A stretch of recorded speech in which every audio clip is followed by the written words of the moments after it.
So you might have some loop templates if your brokerage provides Dotloop. We're not going to use a loop template today. Pause for a second. Go ahead. We actually do have templates. We have a buying template and a listing template. And so when you go in to set it up for the first time, you can select that. The useful thing with that is those templates are all filled with placeholders for the very, very basic documents that you will need for a transaction. And those documents or those templates already have signature boxes dropped in. So she's going to go in on this video and show you how to drag. No, the placeholders don't. They're just placeholders until you add the document. I know the name of the document, but once they get the document and Yes. add the template in, those templates are already pre-populated Yep. with signature boxes and all that, so you don't have to do that. I'm just trying to tell you, As use we- the templates. It makes your life much easier. Yeah, very, very useful. We'll get into those too. If you had a photo of your property, you could use it here. And then here we could go back to our main loops page. We could create another loop, or we can go directly into the loop.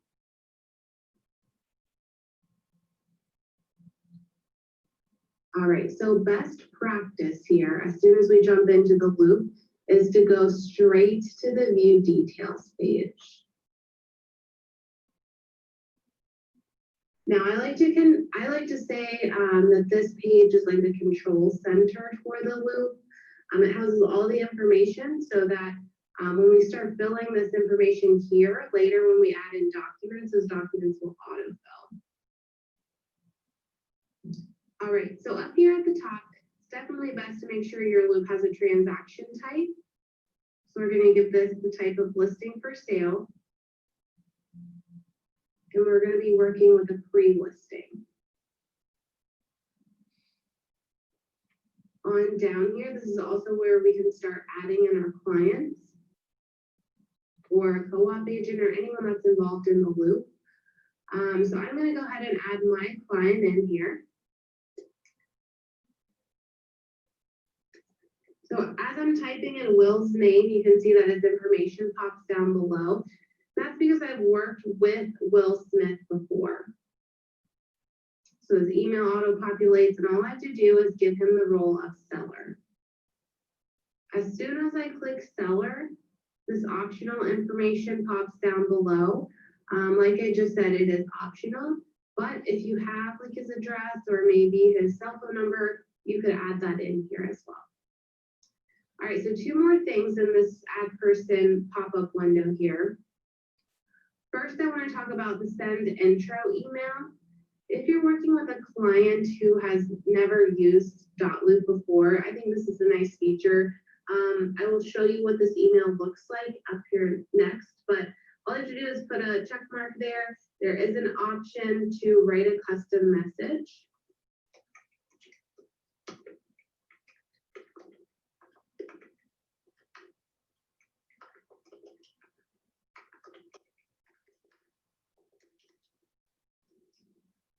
And then secondly, I want to talk about add to my team. So up here at the top, add to my team is a feature that you can use to add someone into your loop. And then they would be able to see everything in your loop. So this feature is not used for a co-op agent or even a client. This would be someone that you trust in your office to be able to look at your full loop. That would include all the documents, the people. I want to make sure this point gets driven home. We get this not terribly frequently, but frequently enough.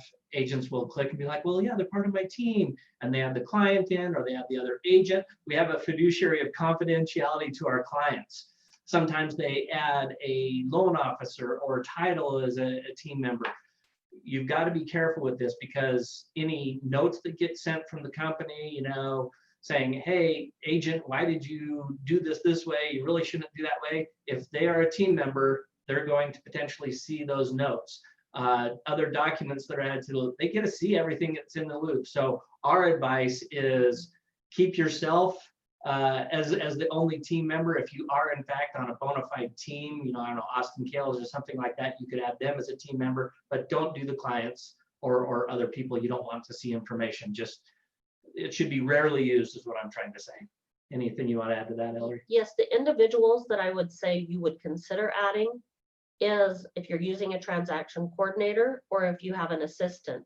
If you have an individual involved in the transaction that will act almost like you as the agent, it will give that individual access to modify, change documents, share documents, and as Matt mentioned, see all the messaging, history of all documents.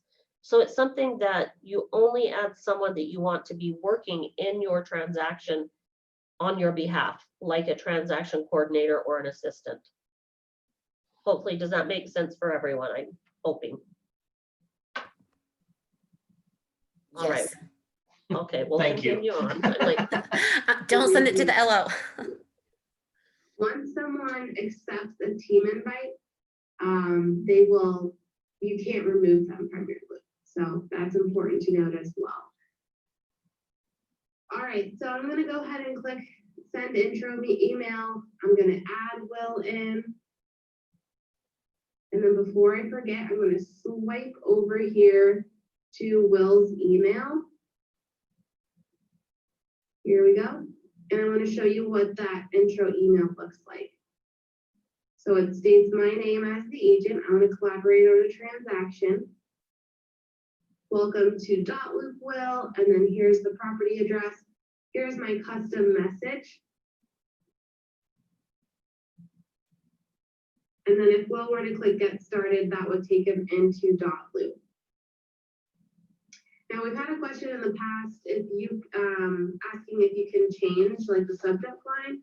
The only thing that you can change in this intro email is your custom message here. All right, so back to the view details page. Like I said earlier, you're going to want to go through and just fill out as much information as possible here. And for just training's sake, I'm not going to fill in everything. So we're just going to go ahead and click save, and we're going to head back to the loop.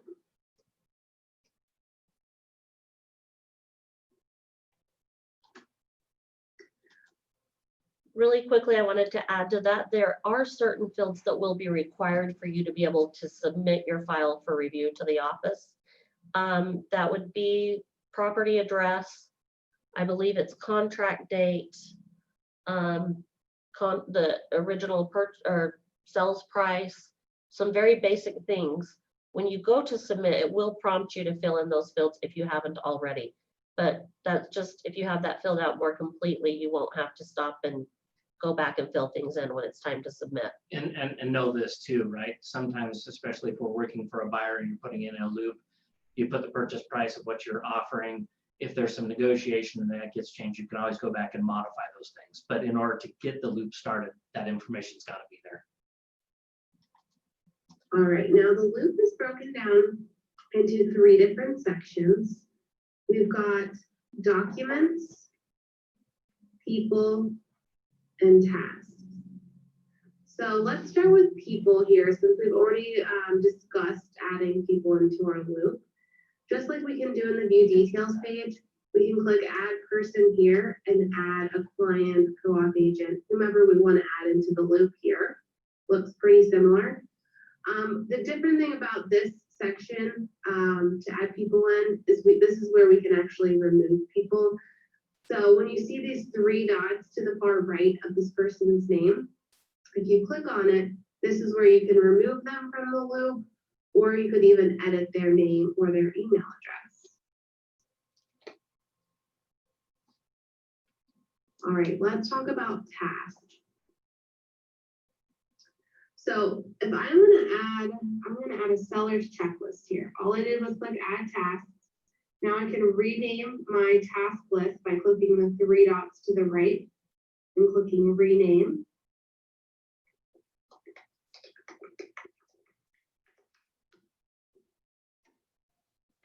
All right, at this point, we can start adding our task list to MLS.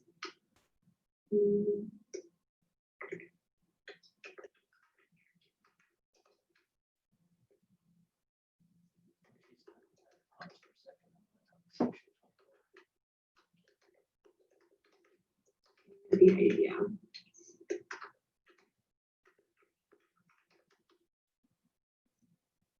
Okay, so we've built out some tasks here for seller's checklist. I asked Ellery to pause for a second here. Certainly the things she's putting up there are wonderful. I think at a bare minimum, this is just my opinion. Like I said, my wife's an agent, my daughter, my son are agent. I've taught them this way of doing it as well. If you're familiar with the purchase contract, section 24 of the real estate purchase contract has deadlines. There's 4 dates in there, right? The seller's disclosures, the financing and appraisal, the due diligence, and the settlement deadline. All of those are very significant because if we go past those dates without doing certain things, we're potentially in default in the contract, and there are real financial, legal consequences if those things are not done. And just keeping this high level, that's when an agent looks really, really bad if they don't take care of their client in relationship to those dates. So at a bare minimum, I would put in my task list what those dates are, right? Settlement deadline, put the date in. The financing and appraisal deadline, put that date in. Due diligence deadline, seller's disclosures, and make sure that those things are showing up to be a visual reminder for me that those are important things for me to take care of for my client and on their behalf. And now what I can do is assign them and give them a due date. So over here on the far right-hand side, where it says unassigned, all I have to do is click on that. And then we can go down to the bottom here and we can assign it to someone in our loop. So if we want to assign something to the client, we can, or myself, I'm going to assign this to myself. And then I'm going to give it a due date of tomorrow. Another really cool thing about tasks is when I start checking them off, my loop gets filled in. So if I look at my loop color right here, it is completely gray. Now, if I go down and start checking off some of these tasks and scroll back up, now my loop has changed color. It's over halfway blue. So I always think that's a really cool feature on Dotloop. Once I check everything off, then I can see that my loop is complete. 100% of my tasks are completed. All right, so we talked about people, tasks, and now let's talk about documents. So there are 4 different ways that we can add documents into a loop. We've got our templates. We can browse our computer files. We can add from our email. And then we can also drag and drop files directly into one of these 3 boxes and then upload for us. So dragging and dropping and browsing your computer are pretty self-explanatory. So what we're going to talk about first is templates, and then a little bit later in this webinar, we'll talk about adding from email. All right, so I'm clicking on templates here. And what I can do is click on my association. And now I can start looking for some documents that I need in the listing. For our company, you would typically go to all MLS Century 21 and docs. C21 documents. Our local association in MLS is not integrated with Dotloop, so some areas of the country, the MLS is integrated with Dotloop. It's not the case here. So yeah, like Ellery said, just go to all C21 and MLS forms, which is on the left-hand menu of this box that is up currently, not in her version, but in our version, and that's where all the docs reside.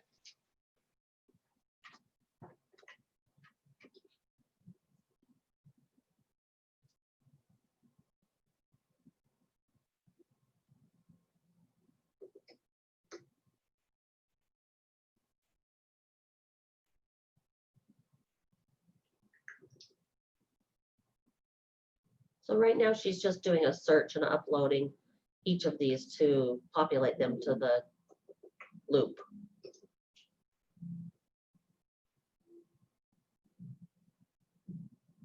All right, so I'm just going to add 3 different documents for right now. But now now what I can do, since we already filled in as much information as we had in the view details page, what I can do is open these 3 documents at once and autofill them at once. So what I just did was put a check mark next to the folder there. And now I'll see these options pop up to the upper right-hand side. All I have to do is click open. And then this will open up those 3 documents at once. Before we can autofill though, we do want to make sure that all the information is in here, and this pulls from the view details page. So some information is already in here. I'm going to select myself as a listing agent. I'm going to add in some little details, and then I can click autofill.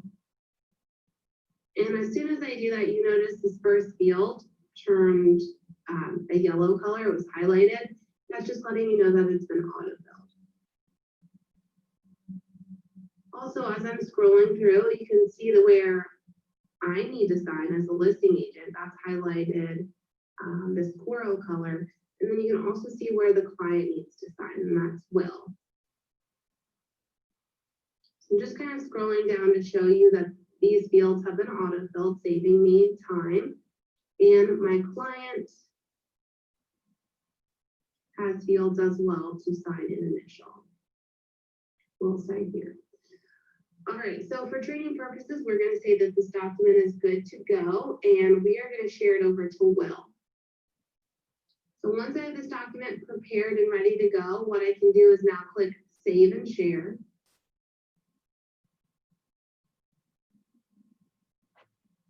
And then Dotloop recognizes that there are fields for Will to sign here, so his name's already checked off. Over here to the right-hand side, this is the permission that Will has. So if I click on that permission, this is where I could change it. There are 4 different permissions in Dotloop. Starting from the least amount of permissions you can give is view only. This is ideal for third-party service providers. They can really only view the document. They can't do anything to it. Lender, title. Next up, we have can sign. They can view the document, they can sign and complete any fields that are assigned to them. So this is ideal for your clients. Can fill and sign is also ideal for clients. They can view, sign, and complete a form. So this might be ideal for like a seller's disclosure where they need to fill in the fields. All right, and the highest permission that we have is can edit in private. They can view, sign, fill out the document, or even create a new version. So basically they could do everything that you can do on the document. So this is why that's ideal for a co-op agent or an admin. All right, so with our client today, we're gonna stick with can sign. At this point, I could also add in a custom message.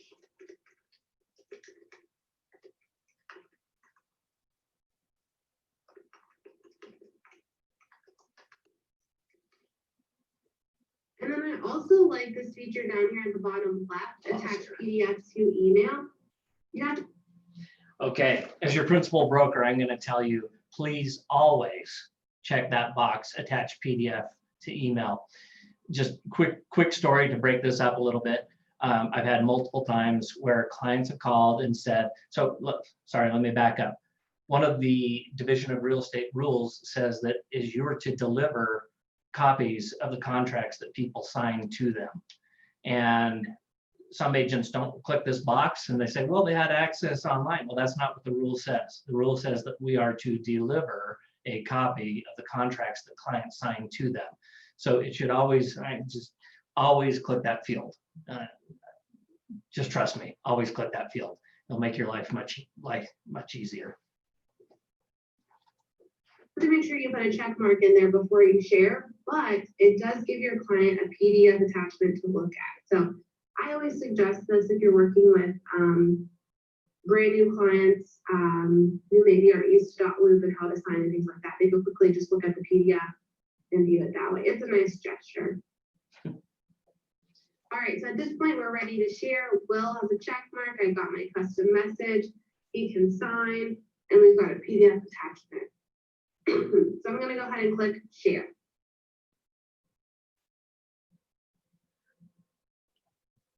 All right, these documents have been shared, waiting on others. So I can click done. And if I go back to my loop here, I can see that these documents say waiting on others. So they're waiting on Will to sign. All right, so now we're going to walk through the client signing experience, and then I'll take a moment to see if we've got any questions coming through. So I'm going to swipe over here. This is Will's email, the client.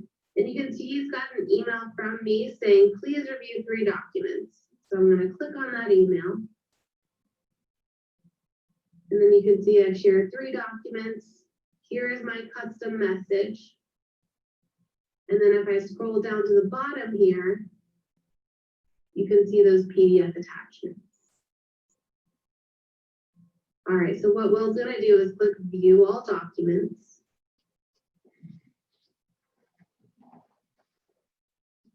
And at this point, he could scroll through to take a look at the document and read it if he wants. Or if he's ready to begin signing, right up here at the top, it says Start Signing. It'll take him to the very first box that he needs to sign, telling him to click here. So once he clicks on that box, he'll get this Adopt Your Signature pop-up. So he needs to make sure his signature looks good here. There is also an option, there's an option down here at the bottom to draw his signature. So I'm going to click Draw just to show you what that looks like. It's not too pretty on, that's actually a good W. It's not too pretty on a desktop here, but you get the idea. That's an option. I'm going to continue with the typed signature. So I'm going to click on that. Also, I just want to show you that there is the option for the client to change their name. So if we need to put in William's full name, like I just said William, we can do that. So all I need to do is click on the box under Confirm Your Name. And then we can add in his full name and his initials. And now he's good to go to adopt and sign. Hey guys, also with this feature, rarely do we see this, but it does happen sometimes. Make sure that the signature that you drop in there is what is on the purchase contract. Sometimes we get, I'll use her example, it'll say Will Smith up above and it gets signed William. That creates a cloud over the contract. We want to make sure that whatever the name is in section 1, if it's Will Smith, then Will Smith is signing, not William Smith. Just to avoid headache for yourself and your clients, just make sure those are in agreement. Okay, so at the top here, it also says 1 out of 6 field complete. And it just takes Will through the document where he needs to sign. And you can see the little countdown up here in the top left. And as soon as he clicks his last box here, you'll see at the top, you're almost done. Click Finish to send the completed document back to the sender. So he clicks Finish Signing, and then that's what sends the documents back to you as the agent. I do want to point this box out here. It will ask Will or your client to sign up for a Dotloop account once they sign a document. They absolutely don't have to sign up for a Dotloop account. What it would do for them is they would have free storage of their documents on their website, so they could log into Dotloop at any point and retrieve those documents. But they do just need to remember their password, of course. So I'm going to close out of this for now. Will's not going to sign up for an account. I want to show you too that the client gets an email notification stating that you've signed this document, and this document. So they do get an email confirmation there. But now I'm going to swipe back here. This is the agent's Dotloop account. I'm refreshing my page. And you can see over here that waiting on others turned to signed. If I click on one of these documents here, I can scroll through and I can see William's signature. All right, so this is a great place to stop and see if we've got any questions so far. Let's see if they have any questions. All right, any questions to this point? Anybody? We can't see all of you on the screen right now, so if you do have questions, now's a good time. Is there anybody who doesn't currently have access to Dotloop?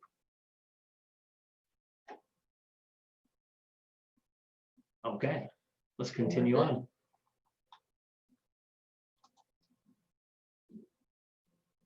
Go ahead and chat them over if you have any. Actually, so we fast forward to the next segment. What I want to talk about next is adding a document from your email.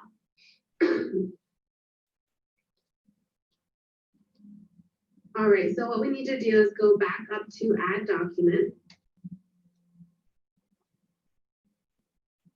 This time I'm going to click on Email. Then this long link is generated for me. And all I have to do is click Copy to Clipboard. That'll copy that really long link for me. So now I can hop over to my email. I can find the offer from the co-op agent, Sam.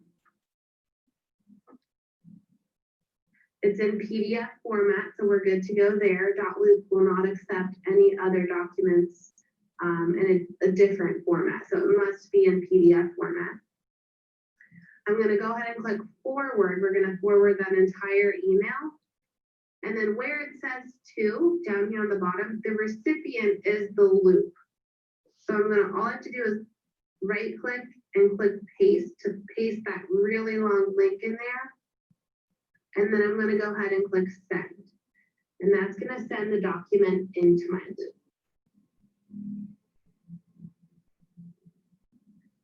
I'm going to refresh my page. If it's not there yet, I'm going to keep refreshing until I see it. Might take a moment or two. Okay, there it is there at the top. I can see that offer. All right, I'm going to walk through that one more time. And then I will show you by the end of this webinar today where you can find step-by-step instructions on how to do this. So what I just did, I clicked Add Document. I clicked on the email block. That gave me this really long link. Then I clicked Copy to Clipboard. It says email copied to clipboard. Now I can jump over to my email where the offer is. And then all I have to do is click forward for the entire email. Paste that link and click send. And then that will send directly into my loop here. Make sure to refresh your page a few times though, because it might take a moment for that document to be sent into the loop. Now, I don't really want to have this offer in my overall folder. I'd like to break that out into just a simple offer folder. So what I'm going to do is click Add Folder up here at the top. I'm going to rename it to Sam's Offer Folder. And then what I can do now to move this document from one folder to the other is simply just click on it, drag it up there, and drop. Now, previously we were working with those templates that were already interactive for us. But when I click on this offer to open it up, since we did import it, from my email, it's from a different source, it is in PDF format. So just a flat PDF, now we have to go through and we have to make it interactive ourselves. But we do have the tools that we need. So what I can do now is go up to Add, and I can see I have all the things I would need to add to the document here. So what I can do, I'll just do other financing here as an example. We'll go up to Add Checkbox. It's going to follow your mouse around until you click on the document to drop it. And then I can go up and add a text box. Same thing. It's going to follow your mouse around until you click to drop it. Now, obviously, that doesn't look too professional, so I would like to resize it. All I have to do is hover over it, the far right-hand side there, until I get this arrow. and then I click and drag it out to fit that box. Perfect. You get the idea there. Now I'm going to scroll down to add an initial box for my client to sign. So I can go up and click add initials. Same thing, it's following my mouse around until I click to drop it.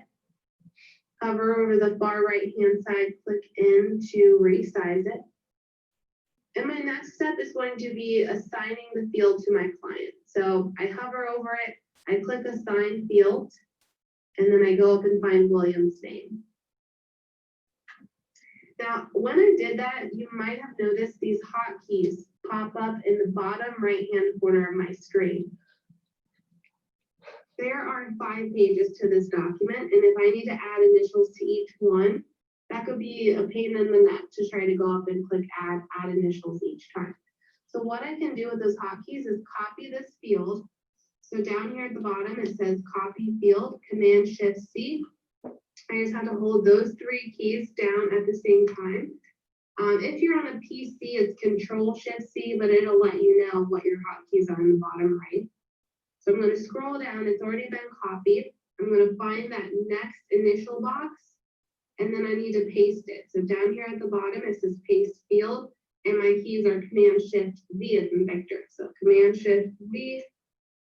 All I have to do is hold those 3 down, and I get this box, and I click to place it. So now I can just paste those fields on each page that I need it. Command-Shift-V again. Click to drop it. Okay, and then now I have a signature block. So I do need to go back up here and click add signature. Resize it.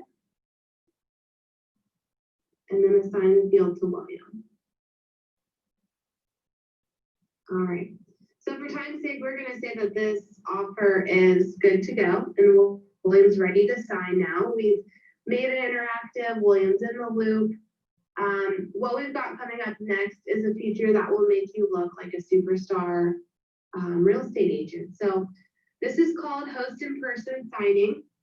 Let's say you're driving home from work and you're passing William's house and he can just sign directly on your device. Or maybe you're working with an elderly couple who doesn't have a computer, they can sign everything using your device as well. This feature is on our Dotloop apps, so you can use your tablet or your phone, and they can sign directly on your phone, or you can use it on your desktop here. So all we have to do once we have the document interactive, we go up to more, we click host in person signing. Then we choose the person that we want to sign. If we have 2 sellers like Grace Smith, we would choose her name or his name, whoever we want to sign. We choose their name, we click continue. Then it lets me know that I need to hand over the control of this device to William. Once William has completed the signing, you may sign back in to see the results as the agent, and that's for security purposes. So I'm going to go ahead and click begin signing. And then this looks pretty familiar. We've already walked through the client signing experience. Once again, they click start signing. And then since he's already signed a document in this loop, it's recognizing his full name. So I'm going to adopt and sign. And then we're just click through the document here. Finish signing. That just made it super easy for you as the agent and for the client who is done signing within 30 seconds there. So once again, it's going to ask him to sign up for a Dotloop account. He doesn't have to. What we need to do though as the agent is sign into our account. So it's going to say sign in if you're already a user. And then this is where we're going to put our information to sign in. Then we can go back to our loop and see the results of the document. We can see that it's been signed.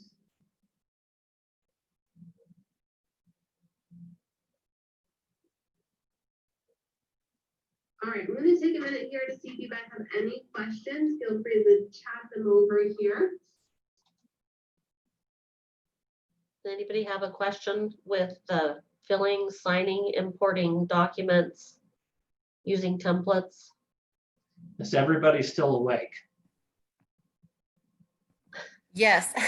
That was a I test am. question. That was a test question. But, you know, some of this is a little pedantic, but trust me, if you invest the time now to just figure it out, this becomes second nature and really does benefit your business. So I hope you are paying attention. All right, let's keep going. What did I just do? Just up at the top left. Timed out on us. Okay, can you show us again how we find the doc and move it? Okay, Let's go to the next I segment. think you're asking, We'll go on to our next segment since Right, there were so- questions are. once you are ready to submit for review, I'm trying to get rid of this add document window. Okay, there we go. Once you're ready for your admin to review these files, everything's been signed, you're ready to get paid. What you can do is just go up here in the top right where it says submit for review. You click submit for review, then we don't submit by individual document, we submit by folder. So you'll go ahead and select the folders that you want to submit to your admin, and then you'll need to select the type that tells them where this document needs to go. Now, these are not going to look like your select type options. They are customized for each office. So just make sure you select the type. Usually it's like, is this a buying or is this a listing? But I'm just going to select the type. You could submit a note to your admin, and then you can submit. Side note here, when you do submit and you enter a note there, it kind of goes generally to all admin, but nobody directly receives it. The only way we're able to review that note is if we actually log into your loop and open up your little message icon, and then we can see that a note was entered, but it does not direct message anyone, just an FYI. And let me just add to that too, because this is, I've had situations where agents have called, I've had a couple times where they've actually called all the way up to George and be like, your staff isn't doing their job. I have this document in there and nobody's giving me any feedback. And the semi-comical thing is they never submitted it for review. So if it's one thing to get the document put into the loop like she just described in the last 10 minutes, right? But without submitting for review, tier 1 doesn't see it, nor does tier 2. So our advice to everybody is when you have a new document, just make it a habit, click submit for review. Then we'll check it for completeness. We'll check some of the language, make sure you're not getting yourself in a heap of trouble. But we don't get to see it until you click submit for review. So you should have this natural tendency in Dotloop to swing up to the top right, swing up to the top right, and click submit for review. Just think of it, you're always handing your paperwork back into the brokerage. So that's that submit button. Any questions with that? Nothing? Do you suggest making a phone call to anyone at admin for that? No. No. Okay. So what happens, that's a good question, is once it gets submitted for review, Ellery's team is really, it's Henry Ford all over again, division of labor. We have a listing coordinator, we have a under contract coordinator, we have a closing coordinator, and you guys don't need to know this, there's not a test on this, but there's specific workflows for that. So when you submit something, it goes to the appropriate person to have the appropriate review and move the file along. You just have to hit submit for review. That's all. Okay. For example, let's say you had some listing paperwork that you need our listing coordinator to see, like to turn your listing live on the MLS. You would submit for review, hit the little drop down that she had pointed out, and select active listing. And when you hit submit, that goes to the right person. Or in the case of you have a purchase contract in play now, you've gone under contract. When you hit submit for review, we have the option to select seller or buyer under contract. You select that and then hit submit. The fields are pretty self-explanatory. The options are pretty self-explanatory. If you just stop to think, what am I doing here? You know, what do I need done with this document? and then select where you're sending it. Once you've sent it once to seller, buyer, under contract, each time you resubmit, it will stay in that workflow unless you change it to a different workflow. And by the way, to your first initial question, we're never opposed to a phone call. We'd much rather step you through it to make sure you're crisp on how to process it. Because once you've done it a couple times, it'll become second nature, but don't ever hesitate to call us. It's much Perfect. easier to deal with things at the front end than the back end. Yeah, you can, Agreed. you can always call with any kind of assistance or direction, or if you need anything, we're always here to help. But Okay. when you submit, you are handing the paperwork off to us. And Okay. we'll go review and tag and make notes and send you messages directly back through Dotloop. Perfect. Thank you so much. You bet. And then over here on the left-hand side, when it says submitted or not submitted, that's what lets you know that it's been sent off to your administrator. It has nothing to do with sharing to a client. That information is over here. So at that point, when you submit, your admin gets a notification that they need to review your files. And then from there, they'll let you know if it's approved or denied. All right, we haven't talked about the My Account section yet, and that's up here in the upper right-hand corner. So I'll go back to the main Loops page. It looks a little different here. This is your My Account icon. When you click on it, you get your name, your member ID, you can sign out. You can also see your profiles. What we're gonna do though is go to My Account. And this is where all your information is housed. So you've got your name, your email, and your phone number. If you need to change anything about your name or email, you can do it here. You want to make sure that your e-signature name and e-sign initials are in here. That is important to, when you're signing documents, make sure it's in there. And then next we've got our profile. So we can add a profile photo, we can name it. We can add our agent license number, or broker license number. But most importantly, you want to make sure your association is attached if we have. Not an insignificant point. In the past year, our real estate purchase contract changed, and it does require the agent's license number. So unless you like going in and filling that out every time, you probably want to populate it here, as well as your agent broker information as well. So An agreement with them. So what you'll do here is click Add Association. this doesn't apply And to it us. could be your local board or your state association. I'm gonna fast forward here a little bit. It's not so applicable. Invitation code, which you can also get from your, it's asking for an invitation code, but in all the content I had for you today, I do want to cover some resources that we have, and then I'll take any and all questions that Actually, do you you have. want to pause So one more second? All right. let's start with, Sorry, just so you guys are clear, it makes sense what we're doing, but I want to make sure you're clear. We just bypassed that last section because that's only if you're integrated with the MLS. Here in the state of Utah, we don't have that integration through utahrealestate.com. The other thing, are we going to cover notifications later? Because she was on the profile page. I'm not sure. So when you're on the profile page, the third item down on the left was your loop notifications.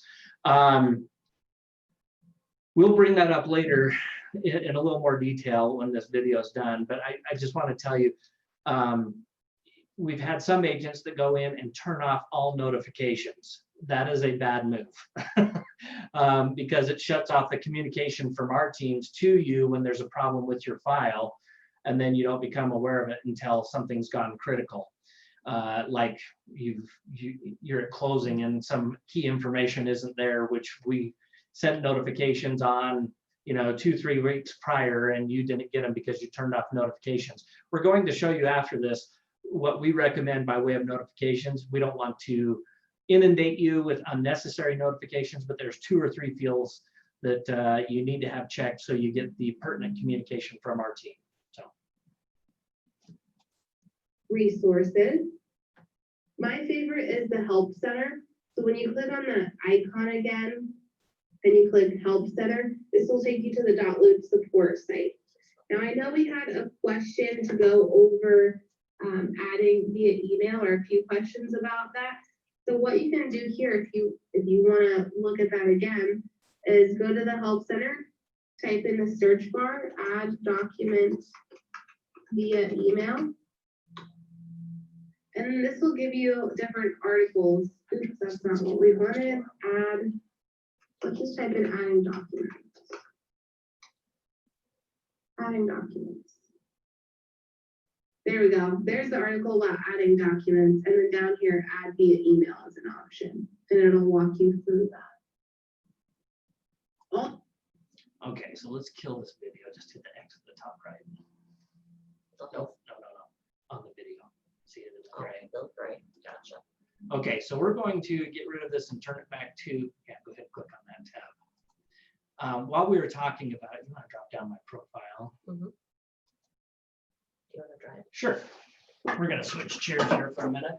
I'm going to show you what I was talking about on notifications. So if we go to my account, right over here, we have messenger notifications. And That one's applicable, I think, for your app, but under profiles. you are correct. And I think it's under profiles for all of them. Profiles. Scroll down. There you go. Okay, so sorry, Ellery corrected me. So when you go into my account, go to your profiles. I have a lot of different profiles. You won't have all of these, but my default profile, which yours would be labeled the same. If you then scroll down and you look at notification settings, right? These are the different things that you can be notified on. We do suggest having all of these tagged, these top 5, right? These are the important things. So for instance, you missed a signature, you're gonna get notification that a signature of yours that is required is pending, okay? But to avoid you getting inundated with all kinds of crazy, numerous emails, we would suggest you don't need when a document is shared. You already know that because you're the one that's typically sharing it with a client. You may want the document. You may want it when a document is signed, but I'll leave that up to you. Most of the time you're going to be back into your loop and you're going to see the status of the loop, and you're going to either see, like she talked about earlier, waiting for signature. Waiting for signature will still be there. So I don't know, that my personal feeling is I don't like this one because I'm going to be in the loop seeing it anyway, and I don't need the additional email. Certainly when my signature is required. Now I'm going to tag this. This is, as principal broker, I have some different settings. I don't need to know when I get a note because a lot of times I'm the one generating the notes. But in your case, you would want to make sure that compliance review notes received. So when Ellery sees something that's wrong with your file, or if you're waiting, you've essentially submitted and want to know if a contract is written the right way, or if there's some question, and I'm going to provide you some feedback, it's nice for you to get that note in your email so that you don't have to go in and actually log in to see it. It's going to show up in your email. Hopefully that makes sense. So signature required, compliance notes received, the status of the loop updated. Do not do that. You will be inundated with emails, because anytime a change is made to the loop, you're going to get an email and you'll pull your hair out if you have any. Okay, my office adds a tag to a loop or a document. I would suggest that you do click this one, because I'll show. I'm in my wrong profile. But we can open it up and it will be tagged. Yeah, we'll show you on in a minute here. But when you're in your loop, right, you have the name of the document, and to the right, we as staff have the ability to put what we call tags next to the document name, and that's one of the ways we communicate with you. So for instance, you did a lead-based paint disclosure, but it wasn't complete. We're going to say LBP, lead-based paint, incomplete, missing seller signature, or something like that. We manage a lot of our documents that way. So you're going to want to get notified if a tag is attached to one of your documents in your loop. So we would want that one. Not that one. Oops, sorry. I already tagged it. I already Below. clicked it. All right. There we go. My office writes a review note about a loop or a document. You really don't need that. We actually use the tag predominantly. So these are the 4 that I would suggest that you have tagged as far as email notifications. This daily task reminder, this goes back to what I said, section 24 of the REPC. If you've plugged in a task for your seller's disclosures deadline, your financing and appraisal deadline, due diligence settlement, you're going to get an email reminder. And I think that just makes you a better agent. So those are the things that I think you should have tagged in your loop. Anything you want to add? I think that sounds about right. One last note. After you adjust these check marks, make sure you click save so Yes, that it sticks. correct. Make the clicks and then save. I just uncheck the ones I don't want as principal broker, so we're good. All right. What else did you want to? I think the one thing that I would want to reiterate that we've touched on is that submit for review. It's just so highly important. It is important for you to understand how to get documents in here, how to share them, how to have them signed. But submitting for review is the key thing that after today, I hope is really clear and reiterated in your mind that it's important to submit for review at any point when you have an accepted contract and we're ready for the office to receive and review that. I'm going to go into my main admin account as principal broker so that you can see what we see. As you can see, I don't like the big tiles because I've got a lot of data to parse through. But these are just a small sampling of the files that we're looking at, and I can put filters on to look for different things. But just as let me just pull up, I haven't even looked at this file, but this is Jensen and Larson. You can see some of the files, the MLS printout, sorry, some of the different documents that are in this loop. I was hoping I'd find one that had some tags on it. So let me choose another one. Click on cool. See where it tells you your tag count. Yeah, let's do this one. Okay, so this is a good sampling. There's an addendum to the exclusive right to sell on this. The addendum to the exclusive right to sell in the state of Utah requires a principal broker signature. So if we look at this document, we can see this. It has now been signed. Ken forgot when we sign as a principal or part of the tier 2, he's supposed to remove a tag. So once we're done, typically I go in and make that signature and then I'd remove the tag. MLS exclusion form, I guess it's probably going to be the same way. Nope, no listing broker signature. So this is kind of what I do as we're going in and reviewing files. I get a whole queue of things to look at. I keep talking over here to where the people are, but my camera's over here. Sorry about that. But anyway, as I go through my list of files that are on my plate, I will go through and look at these. I'll see if the document's correct or if there's anything glaring. They're just not going to submit this listing on the MLS until today. Convenient, I'm getting my signature on it. And I will go ahead and sign that. Adopt and sign. I will change it to an approved status. I will save it. I will go back out to the loop itself, look for that document and remove the tag so that when this agent comes back in, they see a relatively clean loop and they're good to go and they don't have anything glaring. Looks like he's waiting for signatures on these additional items, but that's kind of the process. You guys are getting the documents, you're getting signatures, you're filling information, you're submitting it to the office.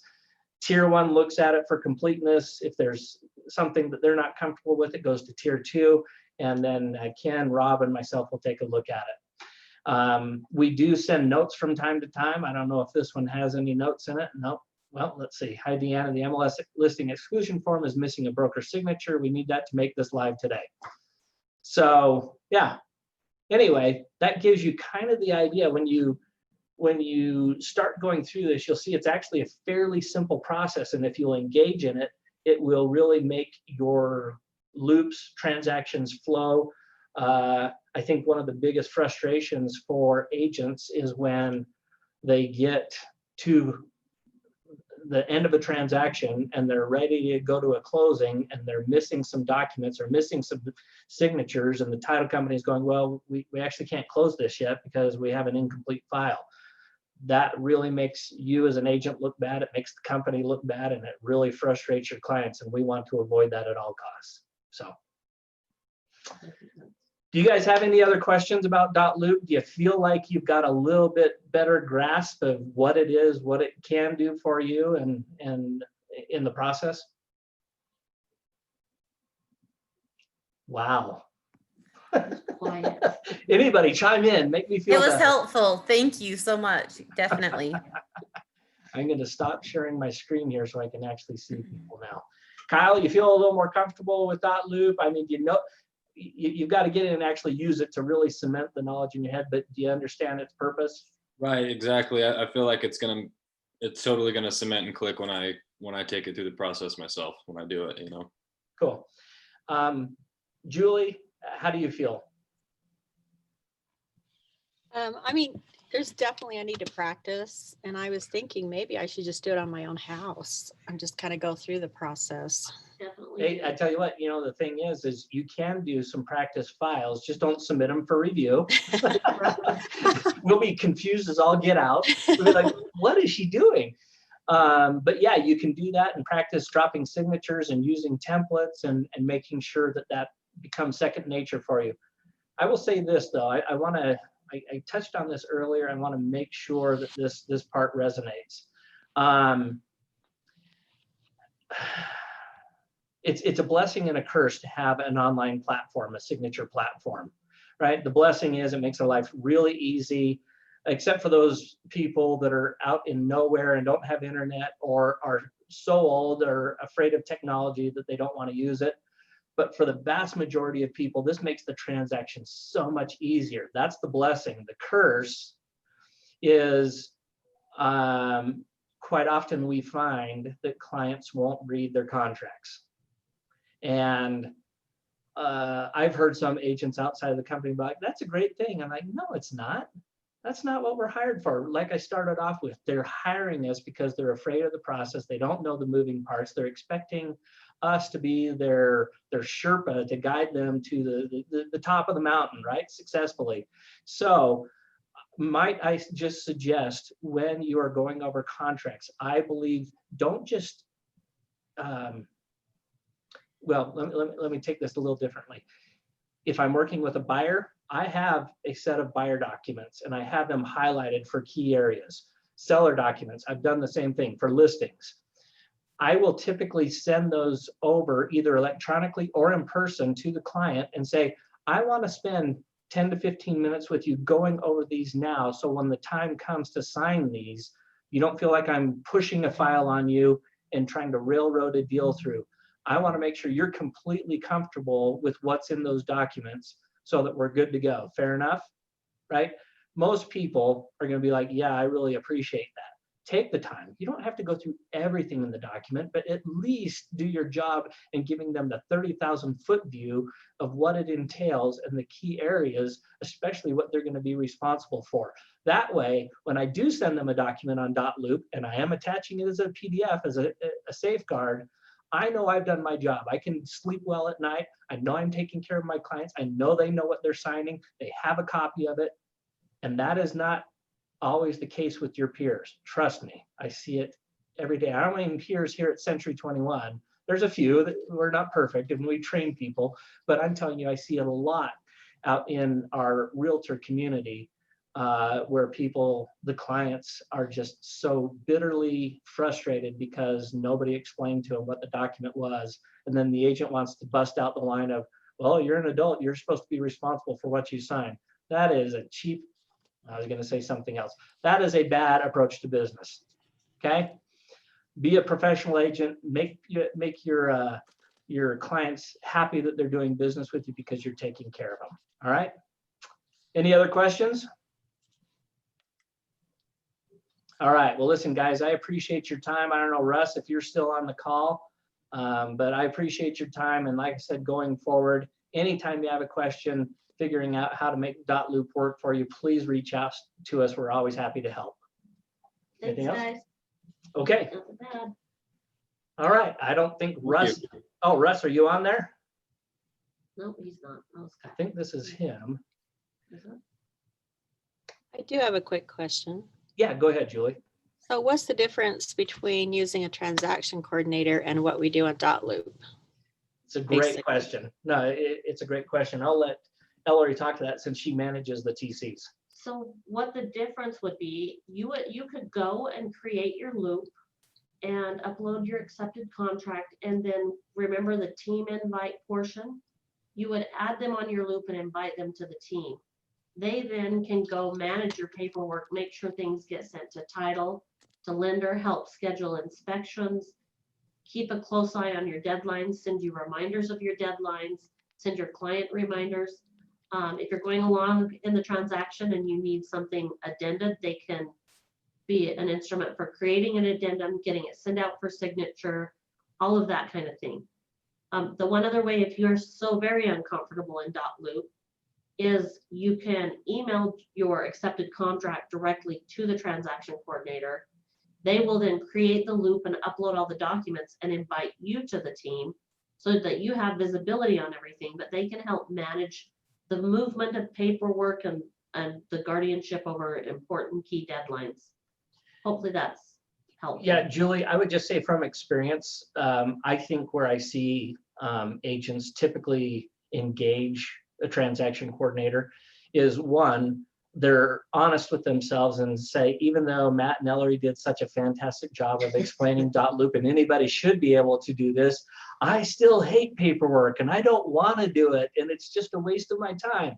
That is certainly one category, and I don't fault people, acknowledge it, and then put somebody in place to help you with your business. That would be $300 well spent, right? The other situation is where our business gets to a point where you're kind of contemplating, gosh, I'm not sure, but maybe I could use an assistant rather than go hire a W-2 employee that I have certain legal responsibilities for and the accounting and everything else. And maybe I don't even have a full enough plate to keep them busy all the time. That would be another place where we say, well, engage a TC. It's like your non-dedicated assistant. She's assisting other people, but she's also assisting you. So when your business gets to that point, it's going to make sense. Sounds good. Thanks. All right, Russ, are you back? I have a question real fast. Sure. How do you get a hold of a transaction coordinator? Do we go through you, our manager, or Yes, how do we you go can about it? actually call me directly. Let me give you, I have a direct line and my cell phone. Direct line is 801-705-6000. Side note, right now we're in a little bit of a remodel here in the Orem office, so that line might take a minute to transfer to get to me. My cell phone is 801-310-8322. You can reach me either way, and at that point, I'll get you set up with a transaction coordinator. Awesome, thank you. You bet. All right. I think that was a good session. I appreciate you guys being on, and I expect great things from you and to see you creeping up the production leaderboard. Okay. Awesome. Thank you so much. All right. Thanks, guys. Let me see if I can transfer this back to Russ. Russ, are you there? I'm here. All right. Do I need to transfer this back to you? You can just end meeting and end it for all. Would be great. Okay. Fantastic. Thank you, guys. Appreciate your time. Thanks, Bye.